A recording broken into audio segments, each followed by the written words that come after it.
Those who speak do not know. Those who know do not speak. A journey of 1,000 miles begins with a single step. These are famous statements or proverbs, if you will, from the Taoist religion, which is what we're going to talk about today. So welcome to Suncoast In Depth, specifically Religion, the Human Quest to Reconnect. I'm Pastor Brett Watson, one of the teaching pastors of Suncoast Community Church. And let's dive into Daoism. I like to call Daoism the religion of chill. Of all the world religions, Daoism is probably the chillest of them all because it centers on being chill. I'll go into more of that in a second. There are some focuses that Daoism has, and the three main areas of focus are the love of nature, the love of peace, and going with the flow. That's where I get the religion of chill from, going with the flow. So we're going to talk about those aspects of Daoism and more here. But first, the sinologist Isabel Robnet identifies four components in the emergence of Daoism. So Daoism is a very old religion, probably started somewhere between 2500 BC to 2000 BC. And she identifies, as it emerges, these different components, four of them. First is philosophical Daoism. And this can be seen heavily in probably the most famous literature from Daoism, and that is the Tao Te Ching. I remember my mom had a copy of this, and she used to try to predict certain outcomes for life through the Tao Te Ching and these strange little dice-like things that she had. And Zhuangzi, which is also philosophically heavy.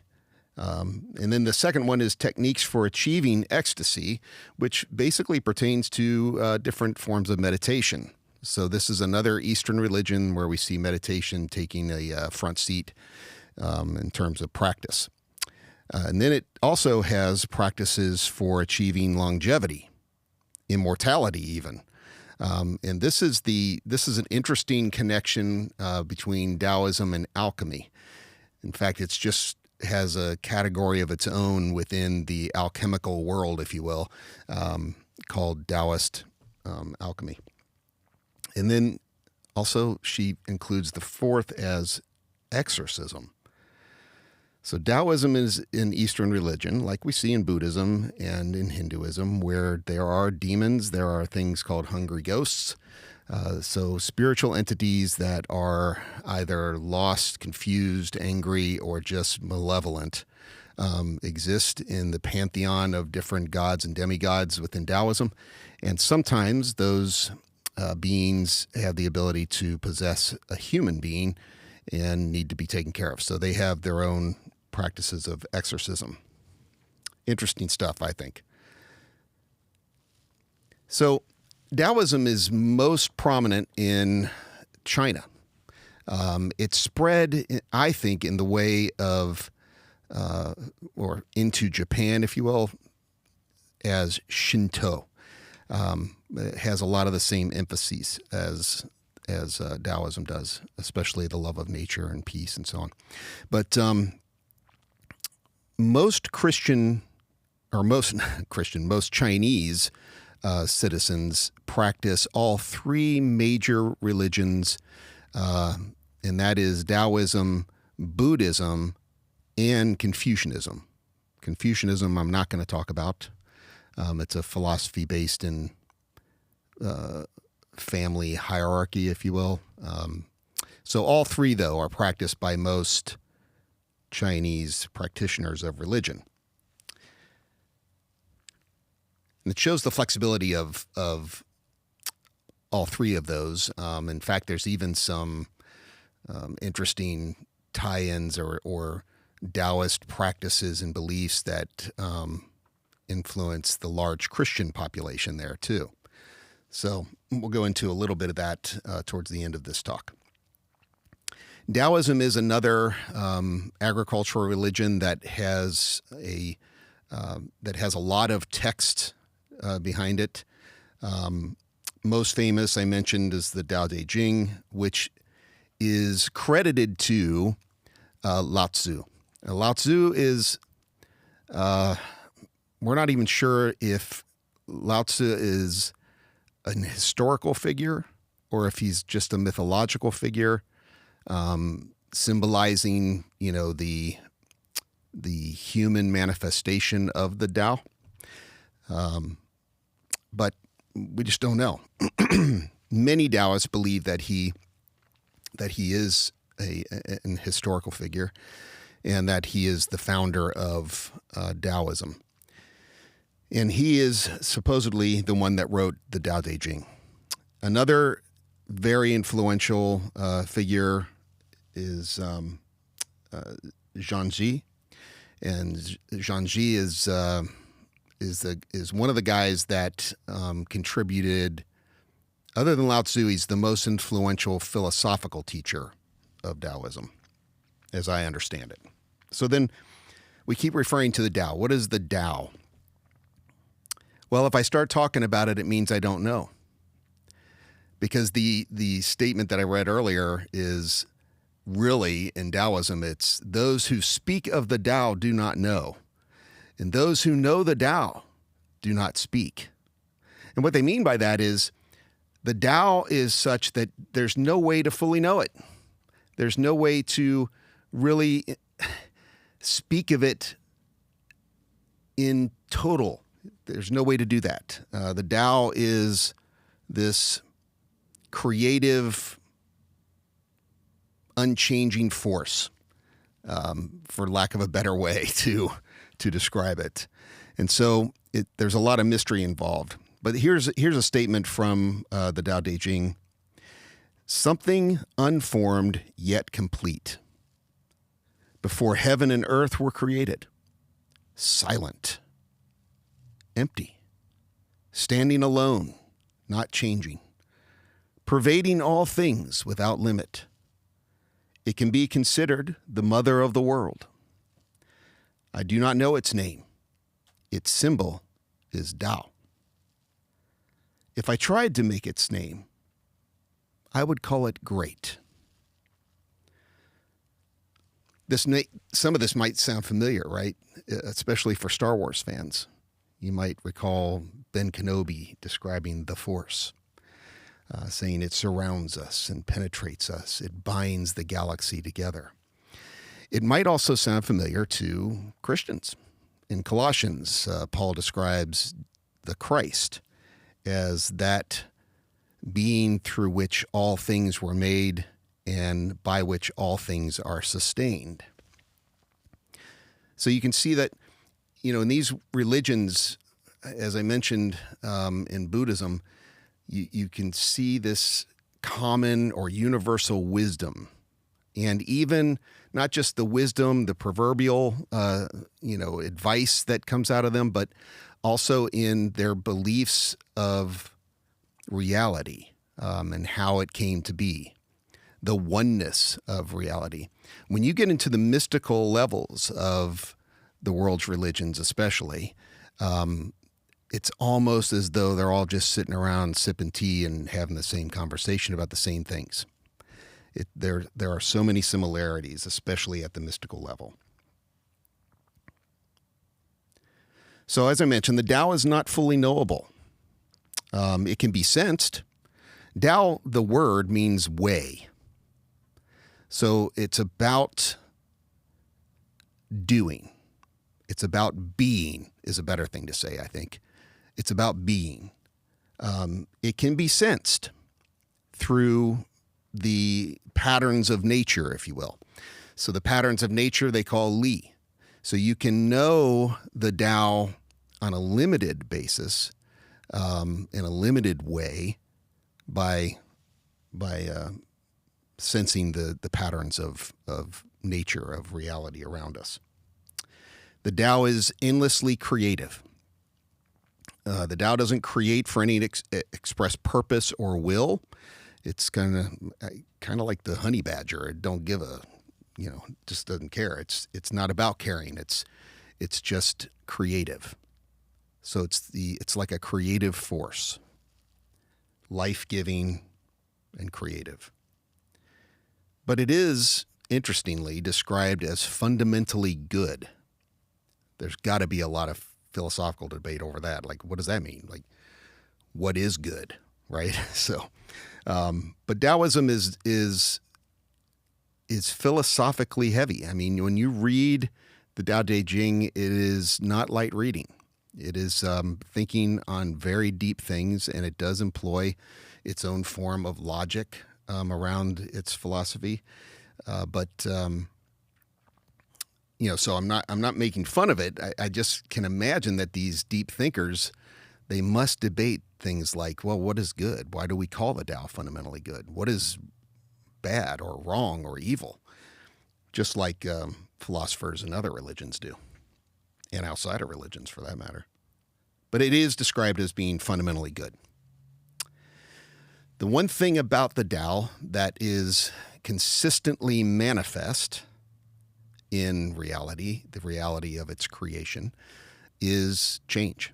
So the only constant is change. And you don't have to be a Taoist to see that. All of us go through life, and any of us who have lived long enough in this reality realize that this is fundamentally true. The only thing that we can count on as being unchanging, so to speak, is change itself. So Taoism focuses on that part of reality. It also focuses on it, but at the same time says, just go with it. So this is a concept called Wu Wei, and it is also central to Taoist beliefs and practices, and why I call it the religion of chill. Because Wu Wei means not striving, not fighting against, but going with the flow. It's pretty akin to the Buddhist concept of acceptance, accepting reality for what it is. That's Wu Wei, and not trying to bend reality to your own very limited will, going with the flow. Like the other Eastern religions, Taoism in the West has been commodified. You can purchase literature on how to raise your cat the Taoist way, how to put together network security systems the Taoist way, how to date the Taoist way. So it is, no shocker, but in the West, as Taoism has gained some notoriety, it has turned into, a money-making thing as well. You see that with all of them. Another concept within Taoism that's important is the not relying on our perceptions of reality. That these things, that our perceptions that we form based on our limited senses are not reliable things for understanding the fullness of reality, or even attempting to attain more of what reality actually is. So you have to go deeper than simply living out your day-to-day life. In order to understand more, you have to employ practices like meditation to go deeper. I remember, talking about perceptions. In the class, I'll have pictures of these things. They're used by psychologists, and they ask the person that looks at the picture, what do they see? And depending on the angle of the picture, they'll say, I see a bird.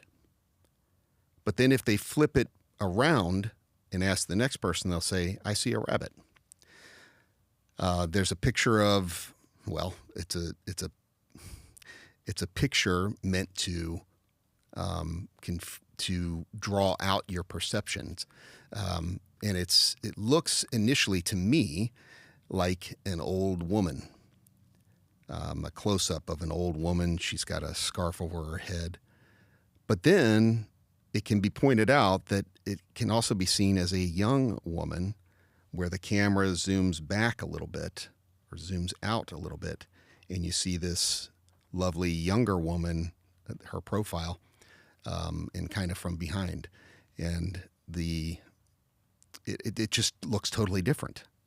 So these things kind of illustrate how our perceptions can change, and therefore are not entirely reliable when it comes to understanding the reality that we're a part of. One of the familiar things in Daoism that would be familiar to Westerners is the symbol of yin and yang, or yang and yin.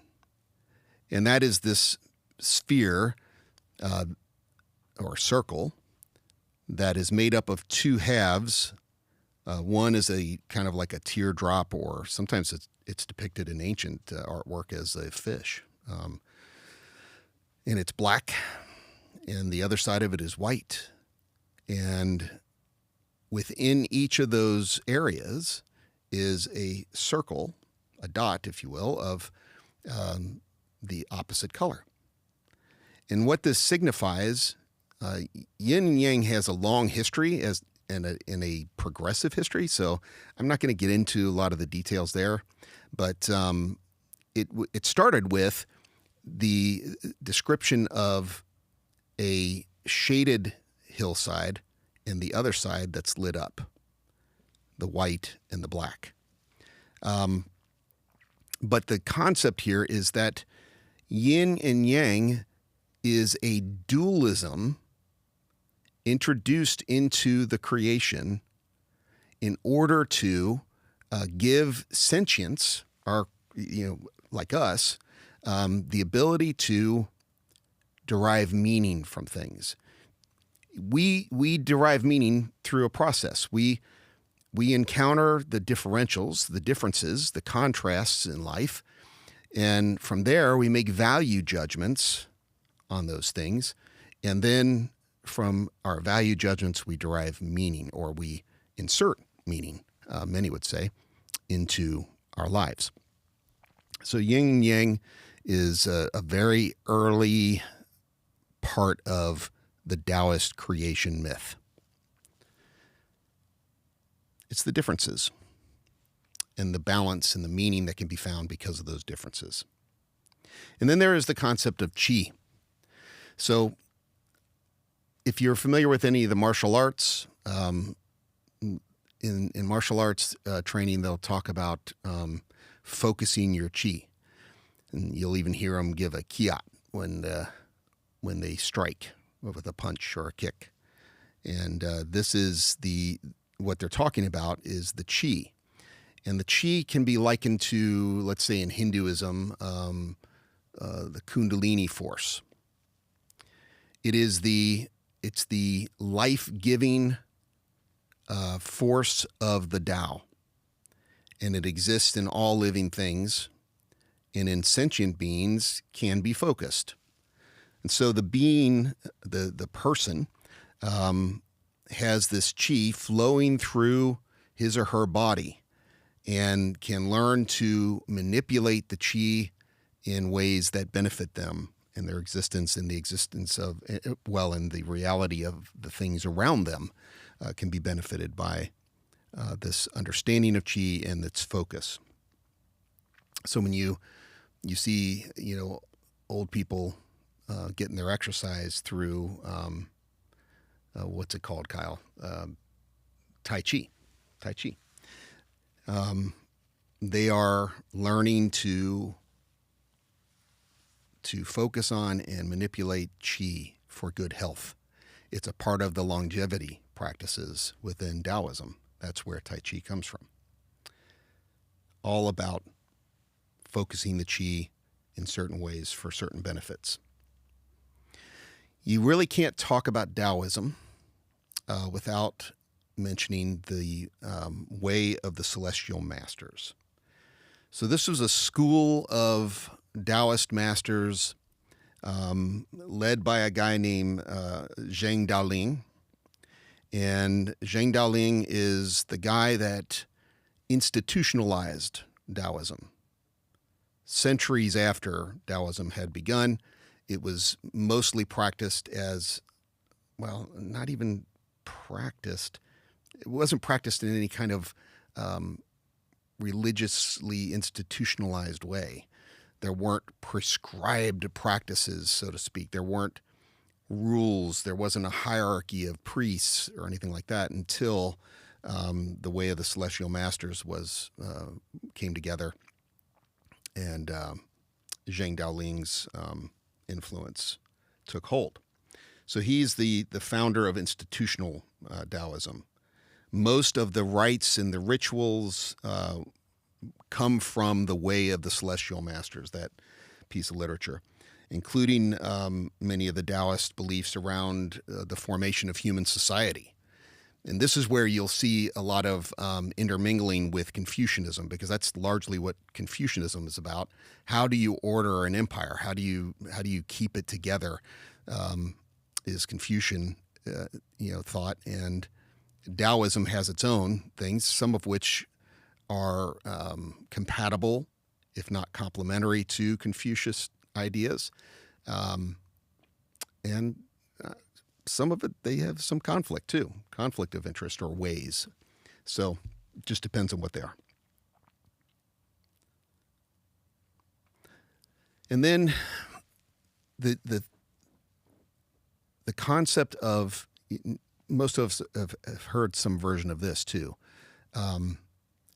As above, so below. And this is part of yin yang or yang yin. At least that idea of reality, that dualist idea of reality, is applied here. So you have different levels of reality. You have different planes of existence, is a way to look at it. And there are heavenly planes of existence where there are gods and goddesses and demigods and so on.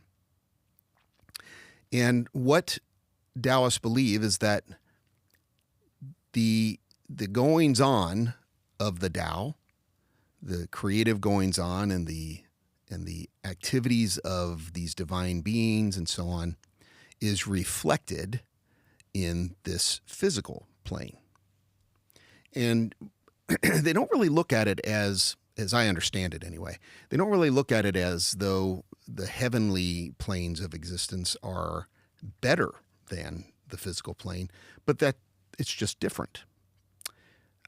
It is hierarchical in the sense that you have the one giving off a manifestation of the other, or as the other. So you have the heavens and the goings-on of the Tao there reflected or manifested as this physical representation here.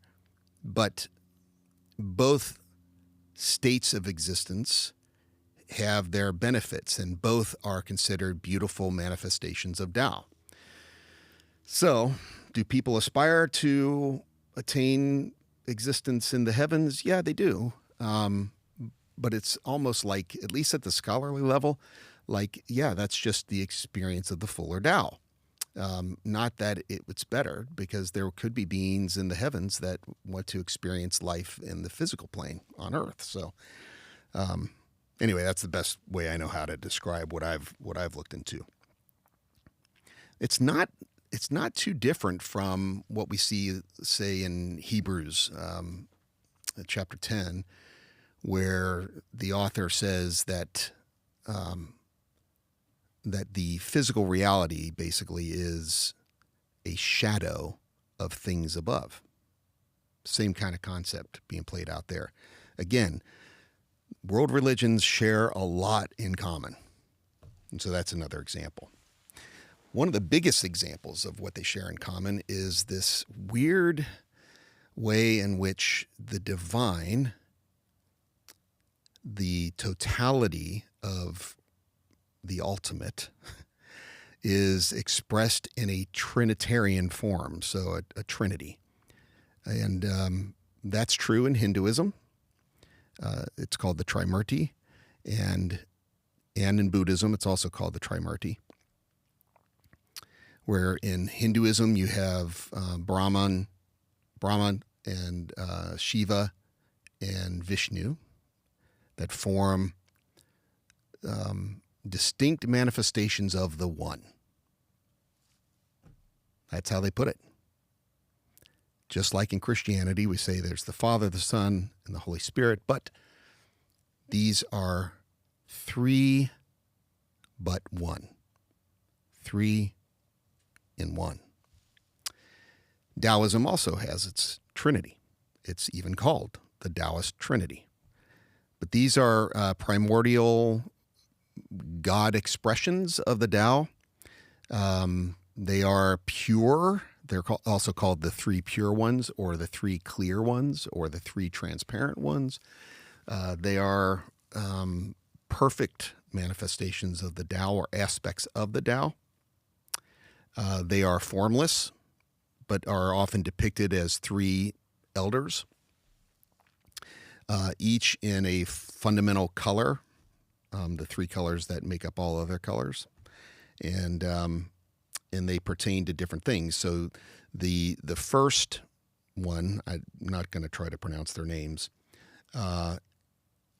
is the creative aspect of Tao, the personification of that creative aspect.